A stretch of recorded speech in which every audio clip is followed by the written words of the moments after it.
Ontem o presidente Lula fez o seu discurso na abertura da Assembleia Geral da ONU. E o presidente Lula é o presidente brasileiro que mais falou na ONU. E ele tratou de um assunto que é também um dos assuntos mais falados hoje em dia, que é combate à pobreza e enfrentamento da desigualdade social. E quando a gente ouve, e o presidente falou sobre isso, ele falou que os 10 bilionários, né, as 10 maiores fortunas do mundo, possuem uma riqueza maior do que mais de 40% da população mundial. Ele falou também que é preciso erradicar a pobreza. Ele falou que é preciso enfrentar a questão da desigualdade social. E para tratar desse assunto, é importante, antes de mais nada, é um assunto fundamental, não é só ele que discute isso. No mundo, há vários estudos falando sobre combate à pobreza, enfrentamento da desigualdade social, mas é importante que a gente entenda do que a gente está falando quando a gente fala de pobreza e desigualdade social. Muitas vezes, a gente entende que para que uma pessoa fique mais rica, outra tem que ficar mais pobre, como se fosse um sistema onde você não tem produção de riqueza, você tem troca de riqueza. Se eu vendo alguma coisa para você, você me dá o seu dinheiro, eu fico com o seu dinheiro e você ficou mais pobre. Não passa pela cabeça dos que pensam assim, que se, por exemplo, você compra um computador das minhas mãos e você paga o computador que eu te vendi, aquele computador muito provavelmente vai ser uma fonte de geração de riqueza para você. Você vai ganhar mais dinheiro trabalhando com aquele computador mais novo, mais rápido, que te permita tomar mais medidas e tal. Quando você tem um celular bem modesto que não te permite fazer certas coisas e você trabalha com comunicação, e quando eu digo trabalho com comunicação, eu me refiro ao encanador. Ele precisa ter um celular que funcione direitinho, ele compra um celular melhor, ele troca o serviço dele para o 5G, e ele começa a pegar e fazer algumas coisas remotas e tal, ele também ganha mais dinheiro, mas ele investiu algum dinheiro, então ele pagou mais para ter algo que lhe rende algum dinheiro. Então, existe um conceito que a gente não pode confundir, existe a riqueza, existe a pobreza. A riqueza não se alimenta da pobreza. As pessoas ficam mais ricas não produzindo mais pobreza, as pessoas ficam mais ricas produzindo mais riqueza. E quando a gente fala de pobreza e fala de distribuição de renda, a pobreza é uma coisa objetiva, absoluta. Eu não tenho uma renda que me permita comprar a quantidade mínima de coisas que eu preciso para viver, então eu sou pobre. Agora, a desigualdade de renda, ela não é um conceito absoluto, ela é um conceito relativo. Só há desigualdade de renda quando pessoas têm uma renda maior do que outras pessoas. Então é preciso que existam as pessoas que têm mais renda e as pessoas que têm menos renda para que exista uma concentração de renda, ou uma maior concentração de renda, ou uma má distribuição de renda ou de riqueza. Então olha que coisa interessante. Quando a gente olha para esses números, você pode ter um país pobre, sem desigualdade, e você pode ter um país desigual, sem pobreza. As duas coisas podem ser obtidas. Você pode ter um país com um número menor de pobres e menos desigual também, mas a pobreza e a desigualdade não são um assunto só. Portanto, quando o presidente Lula disse que é preciso erradicar a pobreza e combater a desigualdade, são duas tarefas associadas. Elas não são a mesma coisa. Pega a China, anos 60. A China era um país muito mais igual, mas muito mais igual, não tem comparação, era um país quase igual. Porque você tinha muita gente com pouco. O que aconteceu hoje na China? A China se tornou um país muito desigual, mas assim, muito desigual comparado ao que era antes. Em compensação, a quantidade de pessoas que vivia com menos de $1 nos anos 60 era alguma coisa como 60%, 70% da população, hoje é menos de 10%. Então, tem menos gente passando necessidade na China, mas muito menos, de forma que eles conseguiram algo concreto no combate à pobreza, mas aumentou a desigualdade. Então você pode melhorar o combate à pobreza havendo desigualdade. E muita gente defende, e é uma discussão que é preciso travar, que você consegue aumentar a renda das pessoas que são pobres, taxando aquelas que são ricas. E aí, taxando a herança, por exemplo, mais do que já é taxada, vamos taxar mais ainda a herança. E aí tem alguns números que são surpreendentes. 7 de cada 10 multimilionários do mundo fizeram a sua própria fortuna. Eles não são herdeiros. Pega a lista dos 400 mais ricos da Forbes de 1982 ou 1983, só 20 estão na lista hoje. Só 20 dos 400 que eram os mais ricos. Ou seja, eles não foi a herança. Não, as famílias, elas empobreceram. 70% das famílias que tinham fortuna, que têm fortuna, em uma geração a fortuna se vai. Em 2 gerações, 90% da fortuna, das pessoas que têm fortuna também se vão.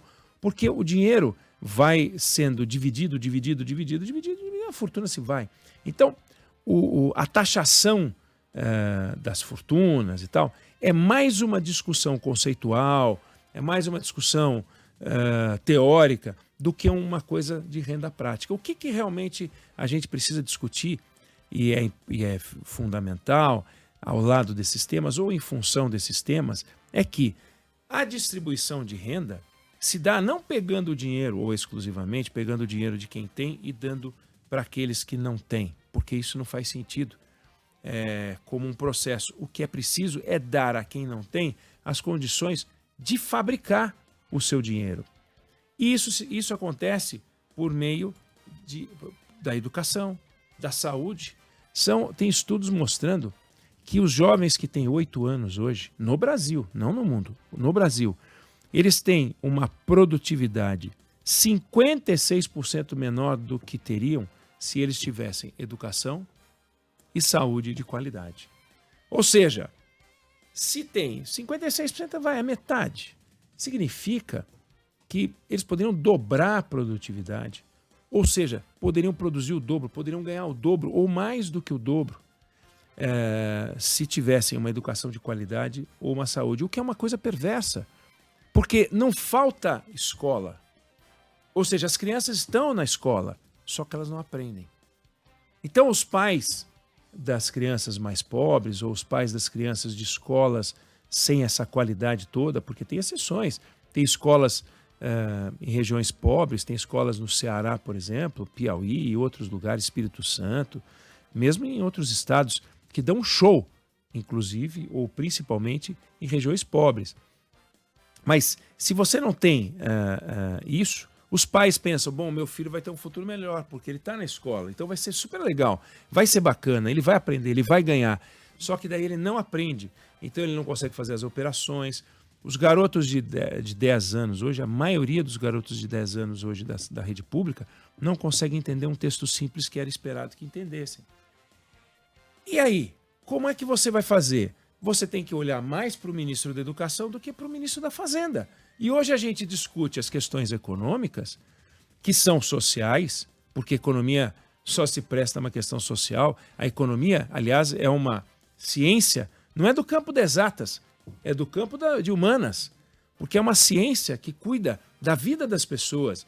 Aquilo que você come não é economia. A gente fala sobre isso, o preço da cenoura subiu e parece que isso é um ativo econômico, financeiro, né? Parece que a gente está falando do ouro, está falando de um fundo imobiliário, está falando de uma caderneta de poupança. Nada disso, a gente está falando de cenoura, a gente está falando de tomate, a gente está falando de alface, está falando de salada, de carne, de arroz e feijão. Isso é comida, é energia, é vida, só que isso tem um custo. E aí a gente vai conversar sobre preço com o IBGE. Porque a economia no Brasil é tratada pelo IBGE, é tratada com os índices que a gente está acostumado, pelo ministro da Fazenda, pela ministra do Planejamento. Só que a economia do amanhã está nas mãos do ministro da Saúde e do ministro da Educação. Então é muito mais o Camilo Santana do que o Fernando Haddad. O Fernando Haddad não é o cara do Brasil daqui 20 anos, a não ser que ele seja candidato a presidente, mas é o Camilo Santana que cuida. Ele, eu estou usando ele como símbolo, mas ele e o secretário de Educação, né? Inclusive aquele paspalho do secretário de Educação de São Paulo, que fez aquela palhaçada de entregar desinformação para os estudantes de São Paulo. Como pode um negócio daquele, em qualquer lugar civilizado, esse cara teria perdido emprego? É surpreendente que o governador de São Paulo não tenha mandado esse cara pegar o boné e ir embora. Quer dizer, é uma fraude o que esse cara fez, é um negócio escandaloso. Se fosse na área da Fazenda, ele teria sido demitido, porque teria sido uma lambança qualquer com títulos e tal. Então, Quando a gente está olhando e falando e pensando no nosso futuro como nação, o discurso do presidente tratando de distribuição de renda, tratando de erradicação de pobreza, não é uma questão econômica. Não é definitivamente uma questão econômica, é uma questão social que deve ser tratada pelas pastas do campo social. Qual é o espaço que está sendo travado, está sendo dedicado hoje pelo Congresso Nacional e na agenda política brasileira para a reforma do ensino médio? A reforma do ensino médio foi aprovada no governo Michel Temer, o governo do PT resolveu modificar, Camilo Santana fez várias audiências e tal, e tem um cronograma aí longo, extenso, até que se apresente um novo projeto para o Congresso Nacional.